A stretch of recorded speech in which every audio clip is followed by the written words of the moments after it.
So my press secretary, Jerry, is giving me some things to talk about. I'm not, so I'll answer any questions. Sorry, Mr. Secretary. Front row, Dave.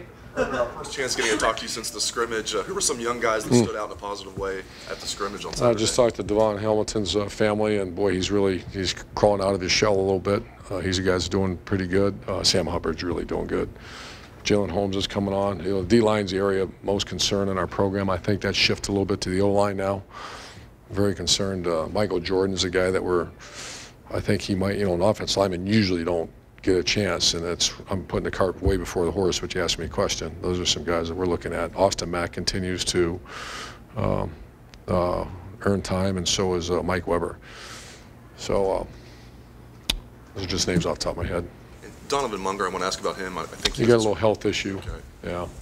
So just making sure that, he had the blood clot issue that they're just rechecking, because those are obviously serious stuff. But we don't know enough right now for me to go further. Second row, Lori. Facilities here at Ohio State. I imagine that you love them, think they're first class. Could you just expound on how much you value them? How much? Well, it's our guys. The first people, you think recruiting is the first thing. It's really not. It's very important, but as hard as we push our guys, there's got to be give and take. It's actually, we believe this. You can push a person very hard if they trust you. And I've told them they're going to get the very best academic support. They're going to get the very best nutrition. They're going to get the very best locker room, the very best everything. And I'm fortunate to work for a guy that believes in that.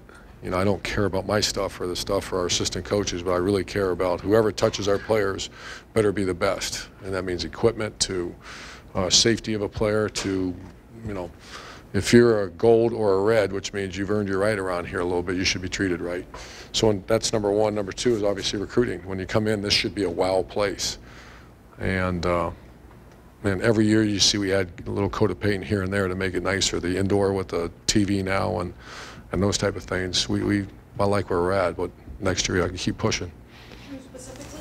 The what's that? The shoes specifically? Shoes? The shoe. Oh, yeah, shoes is fine a facility as there is, and I think, I wasn't here when they made the renovation, but obviously they did a wonderful job. Front row, Bill.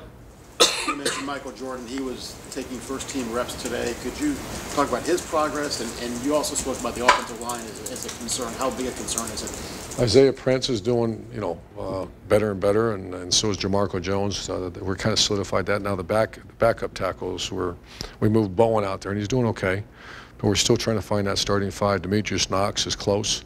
He just got a little bit of a rolled ankle on Saturday, and Evan Lyle's doing okay. So we just wanted to that whoever plays that position, we can't drop off. And so that went from Norwell to Marcus Hall to Billy Price and Pat Elfline, and we're not going to drop off. And about Michael Jordan, what stood out about him? He just loves it. He doesn't know if it's right or left sometimes, but that's not this point. We don't care.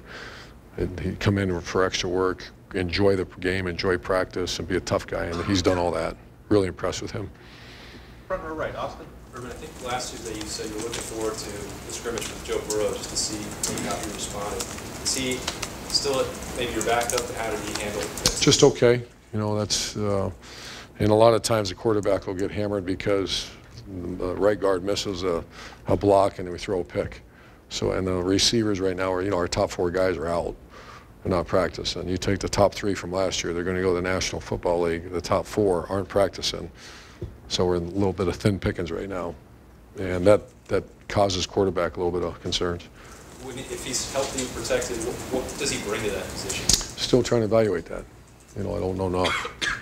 And I don't want to make an assumption, but compared to last year, do you enjoy the quarterback, evaluating quarterbacks, handling that position more than when there's controversy and questions every time you came in here? I don't worry about what I enjoy. I wish we had 4 quarterbacks that I had to choose from. So no, I just. Sure. All right, Clay. Is there somebody that's become a starter in this first week and a half, 2 weeks of spring? Isaiah Prince. I shouldn't say that. Let me think. Not yet. Not yet. And Saturday is your student. Yeah. Yeah. And you like to include, right? Oh, I love it. Don't ever forget about the students. And we got the #1 student body, and the 29,000 every year. And the minute you forget about thanking them, the minute people feel unappreciated. And boosters and former players get a lot of positive vibes, and that's really important. But we spend as much time with the students as I hope anybody in the country. And we're going to have food for them. We're going to have a lot of fun things. And we're not making them sit for 2.5 hours and watch a bad practice. They're going to come in for the last hour, and we'll do some stuff after. You're running in the fastest man competition. Yeah. Write that down. Second row left, Ari. Urban, speaking of having 4 quarterbacks to choose from, I was wondering, in this world where you have to be constantly aware of your scholarship numbers in the world of recruiting and stuff, it seems like you guys have always had an emphasis on having 4 scholarship quarterbacks on your roster at all times, when maybe to the surface, a guy like me, it seems like, why can't they get away with 3 one year? Why is it that you guys have always strived to have 4 scholarships? I think everybody does. It's not us guys. It's college football. You know, everybody learned a big-time lesson a couple years ago when Ohio State won a national title with the #3 signal caller. And we all know who #4 was, right? #4 is Jalen Marshall. You have 4 scholarship quarterbacks. Yeah, but the one wasn't ready to go. So you need 4 in case. There's, you know, plenty of stories across the country where all of a sudden the 4th guy or 3rd guy is not ready, and then the whole program falls apart. You have to find room in a recruiting class, or find room on how to like fit somebody in. Would you ever consider going with 3, or would you always have 4? That's too hard. There's circumstances that show up. We'd like to have 4, but I can't. You know, the minute I say that, someone says, "Well, back 6 years ago, you only had 3." I don't. You'd like to have 4. Second row left, Doug. Urban, you talked about the receivers that you're missing right now, but just when you look at the receivers who are out there, do you feel like, wow, there's just a lot of potential out here? Or do you look and say, man, there's a lot of questions out here, and I don't know how this is going to work out? Well, a lot of potential. You know, after, you know, you've been here 6 months, if you're tagged with the term you have a lot of potential, that's really a bad thing. It means you're not very good, but you should be. And I do see that. And so we have some guys with potential, which is that's not a positive. It means we have guys that have gifts, but we're not using them. Either we're not coaching them properly, or they're not executing properly. So potential is really, it's kind of a neat word for the first 3 or 4 months. And then after 6 months, if you hear, boy, that guy's got potential, it's another way of saying he's not very good, or he doesn't care. And that's not a good word to have.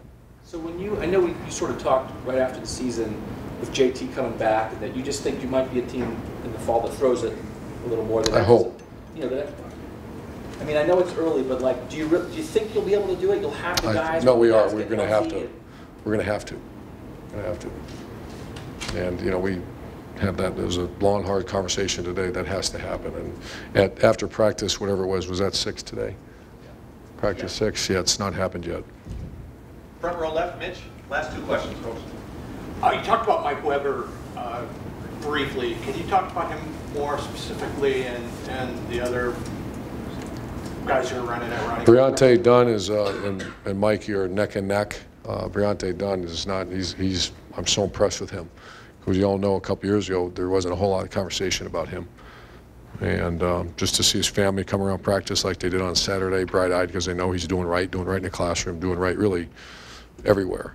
And but Mike Weber he's an extremely talented guy and a really good hard practice player. So I'm very pleased with those 2. And the young guy is earning some respect around here. He might be the first guy to get that stripe off out of that whole group, because he's a tough nut. Antonio Williams. And last question is Tim. Yeah, Urban, real quick, Marshawn Lattimore, are y'all just taking it easy with him, off and on? And It's just volume right now. So he was out there running today, but we weren't going to let him to go. We're changed, and our trainers are doing everything they can.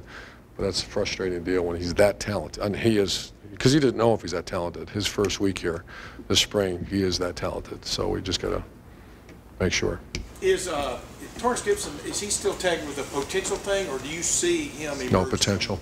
Yeah, I mean. But he is trying his hard. You know, he's trying hard. But we got to move him into that. Boy, what a talented guy, as opposed to, man, he's talented potential. And follow up with that, KJ Hill. He's doing really good. He catches the ball very well with one hand. Yeah. We'll get the second one back, though. I know, but do you see? Yeah, exactly. Do you? I know the potential word there, but do you see things flashes in him that? Yeah, we almost played him last year, if you remember. Yeah. Yeah, he's doing very good. Last thing, Student Appreciation Day, when did you start? I can't remember, when did you start? Was that at Florida? Was that at Utah? Was that? Student Appreciation Day started here. You know, that's back when I was younger. I went to every student organization. You know, I can't do that anymore. That takes like 3 months to go see have dinner at the fraternity, sorority houses, the student government, and we've done, Dr. J and I we've done a bunch of cool things together, but that was a creative thing here. We were going to open up, when I first got here, I said, let's open up practice one day, and the AD said, you can't do that, and there'll be too many people, so. Do you see the players though, I mean, do you see them perk up? I mean, do you see Yeah. a synergy there you like? Yeah, a bunch of pretty girls come over here and watch practice, and they're students that a lot of them know. Yeah, I think anybody, if you're not real, you know, I like to see that too. And it's going to be a lot of fun. Coach Holtz is coming too. He's going to be here and watch practice, and might have him chat with the students too a little bit, because I know he loves that. Have a great day. Thanks.